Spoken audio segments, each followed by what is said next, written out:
Hello, कैसे हैं आप सब। मैं आपका मेंटर और आप देख रहे हैं लर्न इंग्लिश विदाउट रूल्स का एक नया और फ्रेश सेशन। बारी है यहाँ पर द हिंदू एडिटोरियल वोकैबुलरी की। उम्मीद है आप इस सेशन को एंजॉय कर रहे होंगे। तो चलिए इस सेशन को भी शुरू करते हैं जो आज हम यहाँ पर लेकर उपस्थित हुए हैं। लेकिन उससे पहले जो लोग इस चैनल पर नए हैं और वैसे पुराने लोग जिन्होंने अब तक चैनल को सब्सक्राइब नहीं किया है, प्लीज सब्सक्राइब कर लीजिए। बेल आइकन प्रेस करके नोटिफिकेशन को ऑल पर रखना नहीं भूलेगा, ताकि यहाँ से जो वीडियो अपलोड हो उसकी सूचना आपको मिले और कोई भी सेशन मिस ना हो।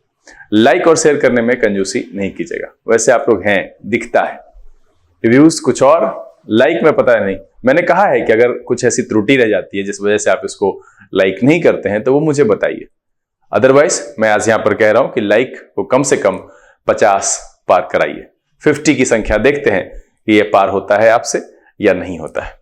बहरहाल अगर मन में कोई दुविधा रह जाए सेशन के दौरान, कुछ पूछना हो तो कमेंट में लिख करके मुझे बताइएगा जरूर।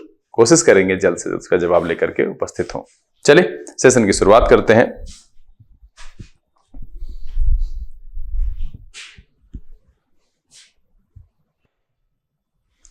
लर्न इंग्लिश विदाउट रूल्स के सेशन में एक बार फिर से आप सबका तहे दिल से स्वागत है। उम्मीद है आप सब तैयार हैं। तो चलिए फटाफट सेशन की शुरुआत करते हैं और बारी बारी से आपके सामने लाए गए वर्ड्स को रखते हैं।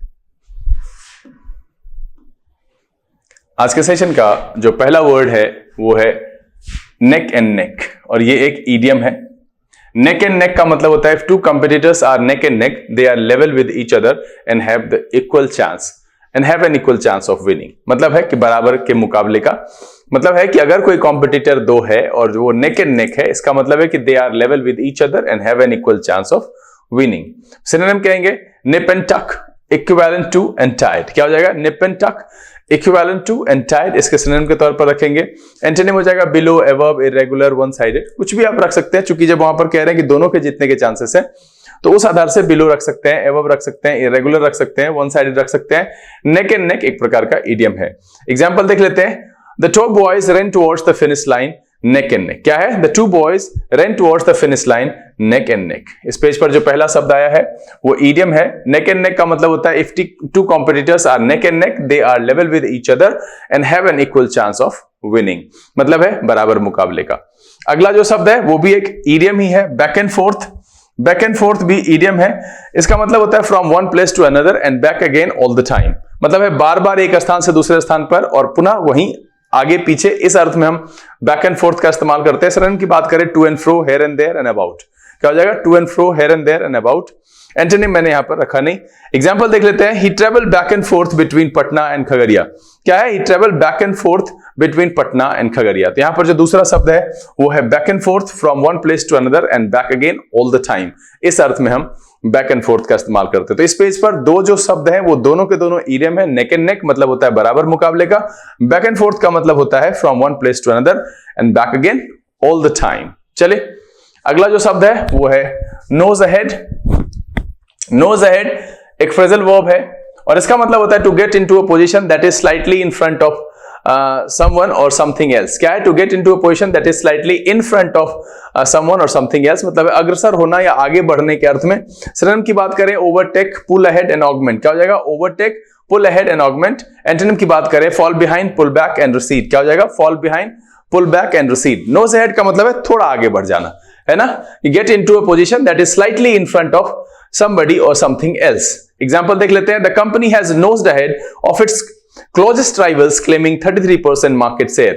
क्या है? The company has nosed ahead of its closest rival claiming 33% market share।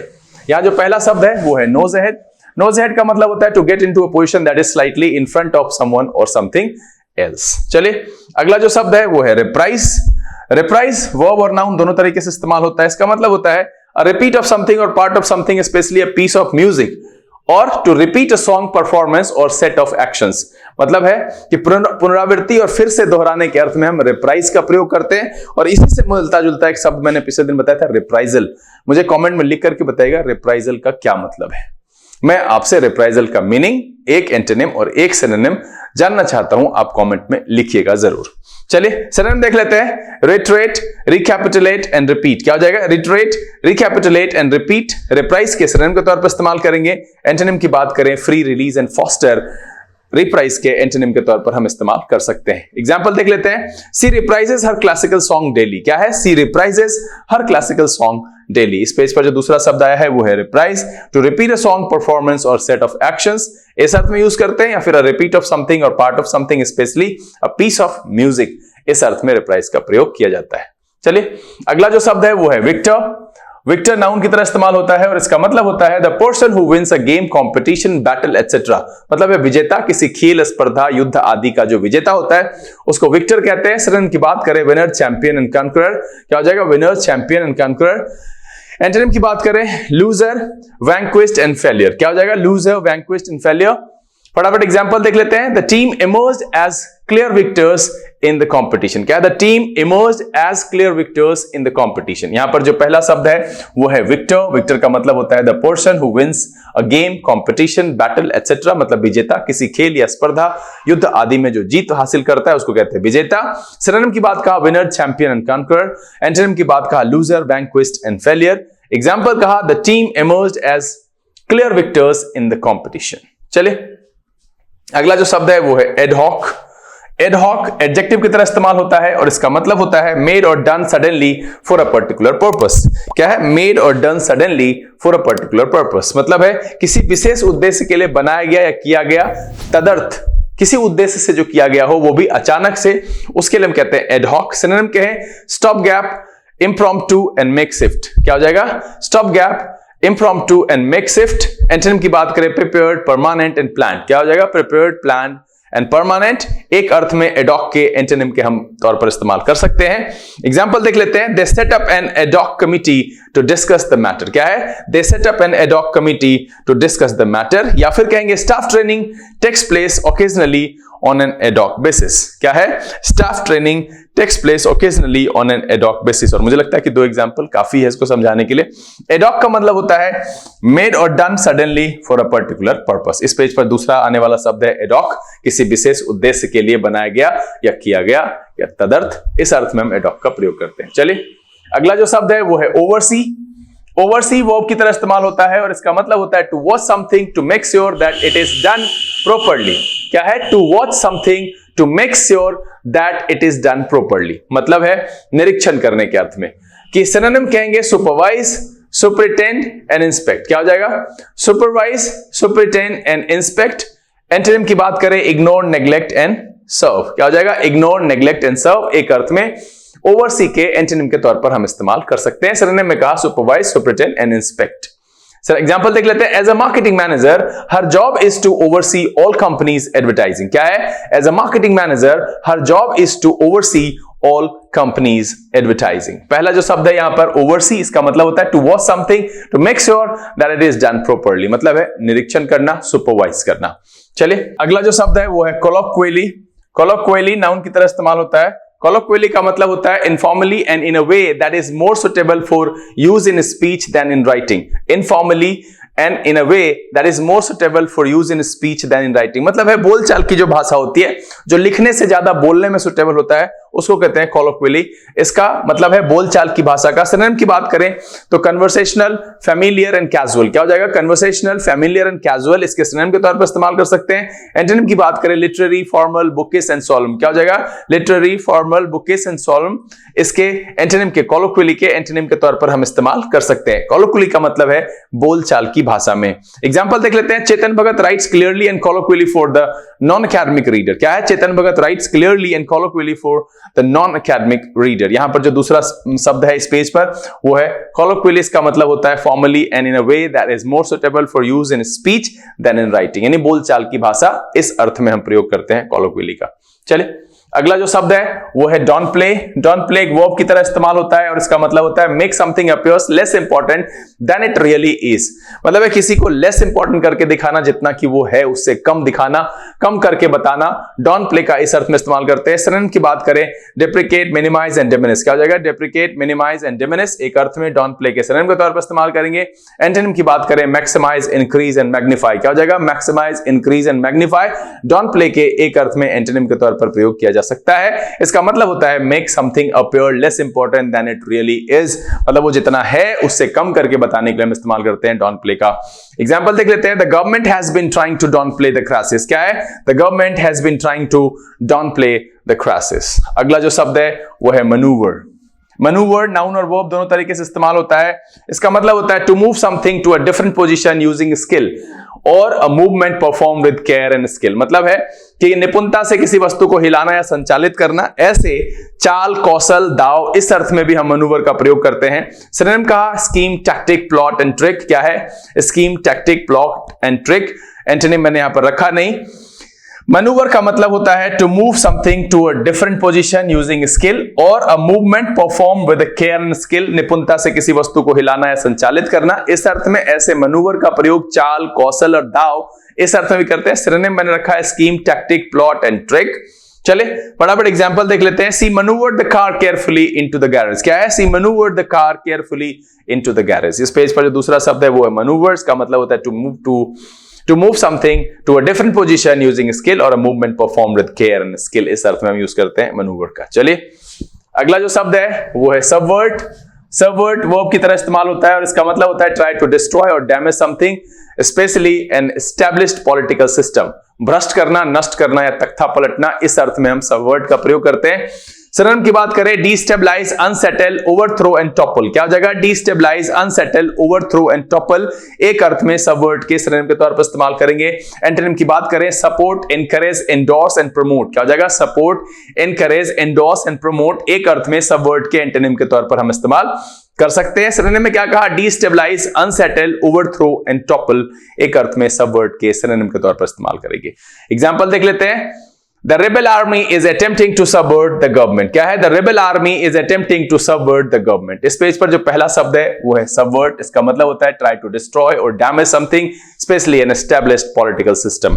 जब विशेष करके political system को डिस्टर्ब करने की कोशिश की जाए, तख्ता पलटने की कोशिश की जाए, उसके लिए हम यूज करते हैं subvert का। चलिए अगला जो शब्द है वो है वेस्ट। ये नाउन और वर्ब दोनों तरीके से इस्तेमाल होता है। ऐसे मैंने यहां पर वर्ब वाला लिया है। वेस्ट का मतलब होता है to give someone or something the power to do something, मतलब अधिकार प्रदान करना या अधिकृत करना, किसी को कुछ देना, पावर देना है ना। To give someone or something the power to do something, अधिकार प्रदान करना या अधिकृत करना, इस अर्थ में हम वेस्ट का प्रयोग करते हैं। सिनोनिम की बात करें, ऑथराइज, एम्पावर एंड एनेबल। क्या होगा? Authorise, empower and enable. Antonym की बात करें, prevent, block, deny and revoke. क्या हो जाएगा? Prevent, block, deny and revoke, एक अर्थ में वेस्ट के एंटोनिम के तौर पर इस्तेमाल कर सकते हैं। एग्जांपल देख लेते हैं। Political power is now vested in an elected parliament. क्या है? Political power is now vested in an elected parliament. इस पेज पर जो दूसरा शब्द है वो है वेस्ट। इसका मतलब होता है to give someone or something the power to do something, मतलब है अधिकार प्रदान करना या अधिकृत करना, इस अर्थ में हम यूज करते हैं वेस्ट का। चलिए अगला जो शब्द है वो है स्टिपुलेट। स्टिपुलेट वर्ब की तरह प्रयोग होता है और इसका मतलब होता है टू से exactly and officially what must be done, मतलब आवश्यक शर्त के रूप में प्रस्तुत करना या अनुबंध करना। एग्जैक्टली और ऑफिशियली कहना कि क्या होना चाहिए, क्या जरूरी है।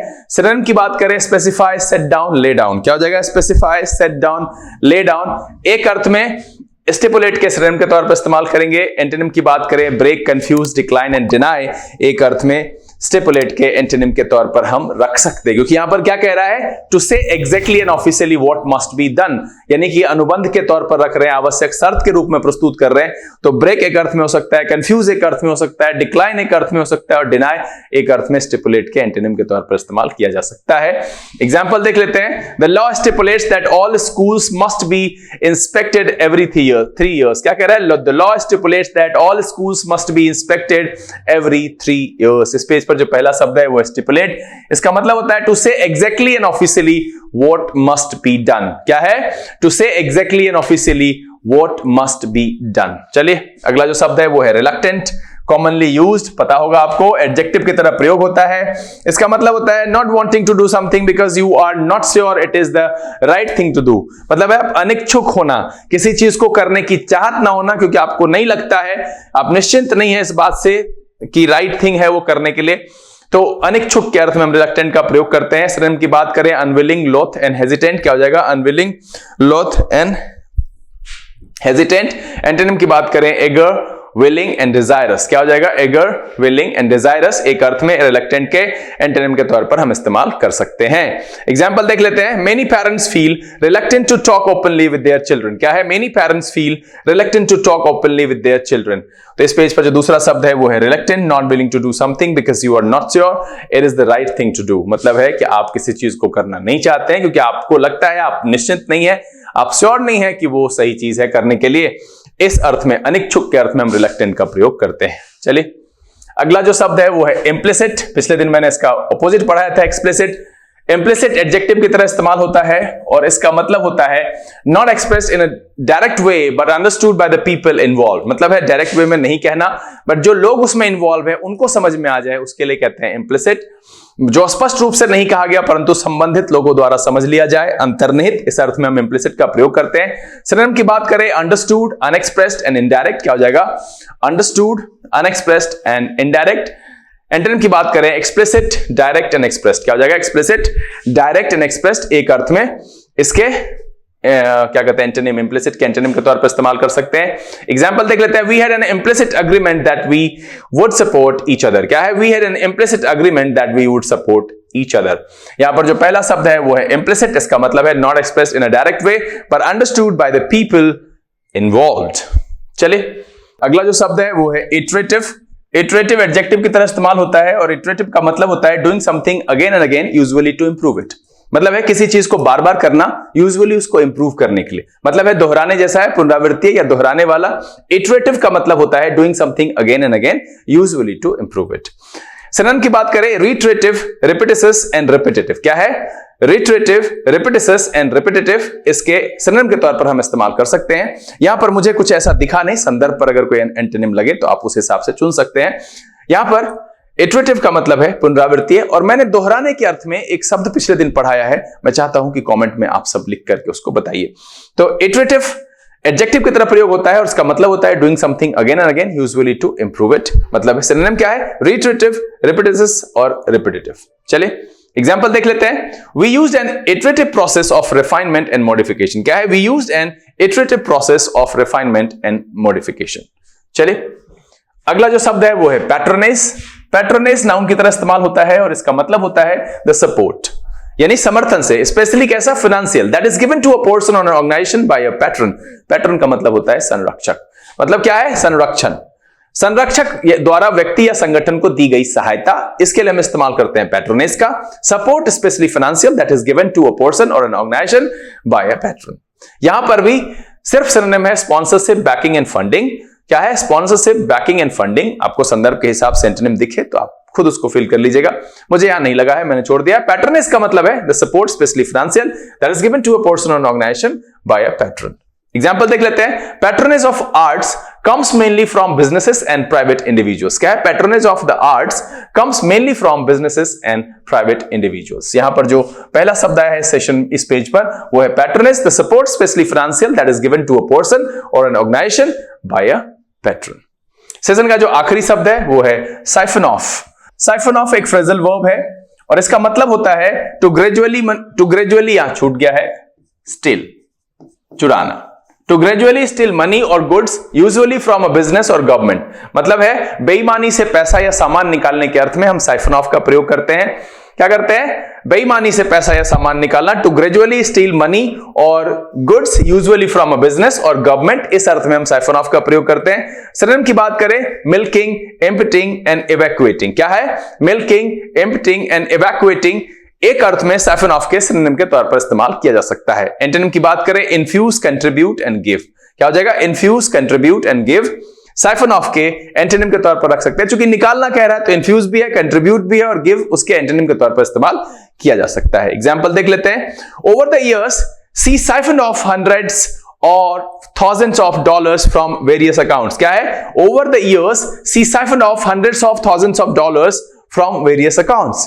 इस पेज पर जो दूसरा और सेशन का जो आखिरी शब्द है वो एक फ्रेजल वर्ब है, वो है siphon off। इसका मतलब होता है to gradually steal money or goods usually from a business or government। बेईमानी से पैसा या सामान निकालना, एक प्रकार का चोरी करना कहिए, उसके लिए हम यूज करते हैं siphon off का। सिनोनिम है milking, emptying, evacuating। एंटोनिम है infuse, contribute and give। उम्मीद है कि इस सेशन में जो 18 शब्द आपके सामने रखे गए, इसमें सब के सब लगभग नए थे और आपको पढ़ करके बहुत मजा आया और ये वीडियो पसंद आया। अगर ये वीडियो अच्छा लगा आप इसको लाइक कर दीजिए। अब तक चैनल सब्सक्राइब नहीं किया है तो प्लीज सब्सक्राइब कर लीजिएगा। बेल आइकन प्रेस करके नोटिफिकेशन को ऑल पर रखना नहीं भूलिएगा। और मैंने एक टारगेट आपको दिया है 50 लाइक्स का, पूरा कीजिएगा। बहुत अच्छा लगेगा मुझे कि आप सब देख रहे हैं, आपको फायदा पहुंच रहा है, तो मुझे भी एक आत्मसंतुष्टि मिलेगी और मैं ये आपके लिए लाता रहूंगा। वैसे ये सेशन आता रहेगा, परेशान होने की जरूरत नहीं है। बहरहाल समय यहां से बिता लेने का, बहुत जल्द इस तरह के एपिसोड के साथ फिर आपके सामने उपस्थित होंगे। तब तक के लिए आप घर में रहिए, अपना और अपने परिवारजनों का ख्याल रखिए, खुश रहिए, मस्त रहिए, लेकिन पढ़ते लिखते जरूर रहिएगा। लर्निंग इज विदाउट रूल्स के से this is BK Singh signing off. Keep reading, keep practising. Thank you, God bless you.